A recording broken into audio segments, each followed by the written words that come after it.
Cancer healer centre, a new beginning. मुख्यमंत्र्यांसोबतच्या बैठकीमध्ये अनिल परब आणि चित्रा वाघ यांच्यातील वादावर पडदा. वैयक्तिक टीका टाळत मुद्देनिहाय चर्चा करण्याच्या सूचना. सूत्रांची माहिती. तुमच्यासारख्या लढवय्या वाघिणींची महाराष्ट्राला गरज. भाजप खासदार नारायण राणेंकडून चित्रा वाघ यांचं कौतुक. अनिल परबांसोबतच्या राड्यानंतर ट्विटरवर पोस्ट करत राणेंकडून चित्रा वाघ यांचं कौतुक. चित्रा वाघ यांनी केलेला कालचा थैथयाट सभागृहाची गरिमा बिघडवणारा. त्यांच्या कार्यकर्तृत्वाचा आलेख सांगताना लोक 56 यापेक्षा जास्त आकडा सांगतात. अंधारेंची खोचक टीका. सुषमा अंधारेंचा काहीही संबंध नसताना त्यांनी यामध्ये उडी मारली. आम्हाला हलक्यात घेऊ नका, दगड मारला तर समोरून दगडच येणार. चित्रा वाघ यांचा पलटवार. विधान परिषदेतील वक्तव्यावरून बिग बॉसचा सीझन आठवला. रोहिणी खडसेंचा चित्रा वाघ यांच्यावर निशाणा. तर बिग बॉस आठवण्याचं कारण काय? चित्रा वाघ यांचा सवाल. मंत्री जयकुमार गोरेंनी अश्लील फोटो पाठवल्याचे आरोप करणाऱ्या महिलेला अटक. प्रकरण मिटवण्यासाठी 1 कोटीची खंडणी घेताना सातारा गुन्हे शाखेनं घेतलं ताब्यात. महिलेला देण्यासाठी 1 कोटी जयकुमार गोरेंकडे आले कुठून? एवढी मोठी रक्कम देण्या इतकं त्या महिलेकडे काय आहे? रोहित पवारांचा सवाल. तर सभागृहामध्ये खोटी माहिती सादर केल्याप्रकरणी गोरेंच्या विरोधात हक्कभंगही आणण्याचा इशारा.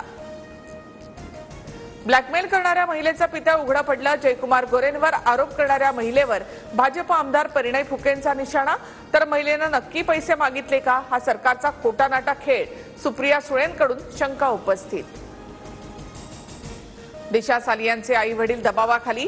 मी महापौर असताना सालियन कुटुंबीय भेटायला आले. दिशाने आत्महत्या केली असून आमची बदनामी थांबवा, असं त्यांचं म्हणणं होतं. सालियन कुटुंबियांच्या याचिकेनंतर किशोरी पेडणेकर यांचा दावा. शिवरायांबद्दल बरळणाऱ्या प्रशांत कोरटकरच्या अटकपूर्व जामिनावरील सुनावणी सोमवारपर्यंत तहकूब. कोरटकरच्या याचिकेची प्रत अद्याप मिळाली नसल्याची सरकारी वकिलांची माहिती. परभणीमधील सोमनाथ सूर्यवंशींचा मृत्यू मारहाणीतच. न्यायदंडाधिकाऱ्यांच्या अहवालात पोलिसांवर ठपका. गोपनीय अहवाल राज्य मानवाधिकार आयोगासमोर सादर. सर्व पोलिसांना नोटीस बजावून उत्तर देण्याचे आदेश. पोलीस भाजपच्या इशाऱ्यावर काम करतात. पोलिसांकडून खून करवून घेणं सुरू. टेरर हाच भाजपचा मंत्र.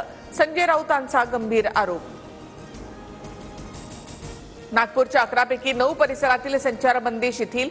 कोतवाली तहसील गणेशपेठ मधील बाजारपेठ शाळा बंद राहणार. रमजानचा महिना आणि शुक्रवारचा दिवस लक्षात घेता नमाज पठणाच्या पार्श्वभूमीवर पोलिसांचा कडेकोट बंदोबस्त तैनात. नागपूर हिंसाचारामधील अटक झालेल्या आरोपींची संख्या 100 पार. सायबर पोलिसांच्या 4 पथकांसह लोकल पोलिसांकडून अटक सत्र सुरू. फहीम खानसह 29 जणांवर देशद्रोहाचा गुन्हा दाखल. आग्र्यातील शिवरायांच्या स्मारकाबाबत महाराष्ट्र शासनाचा शासन निर्णय जारी. आग्र्यामध्ये शिवरायांची गाथा सांगणारे संग्रहालय सुद्धा उभारण्यात येणार. राज्याच्या पर्यटन विभागाकडून स्मारकासाठी विशेष आर्थिक तरतूद. राज्याचा एसएससी बोर्ड पूर्णतः बंद करण्याचा डाव. सीबीएसई पॅटर्न लागू करण्याच्या शिक्षण मंत्र्यांच्या घोषणेनंतर सुप्रिया सुळेंची टीका. सरकारने निर्णयाचा फेरविचार करावा, सुप्रिया सुळे यांची मागणी. जेजे रुग्णालयामध्ये सिटी स्कॅनसाठी 15 दिवसांचं वेटिंग. एमआरआय करण्यासाठी जेजेमध्ये 1 महिन्याचं वेटिंग. आमदार अमीन पटेल यांच्याकडून विधानसभेत मुद्दा उपस्थित. Cancer healer centre, a new beginning.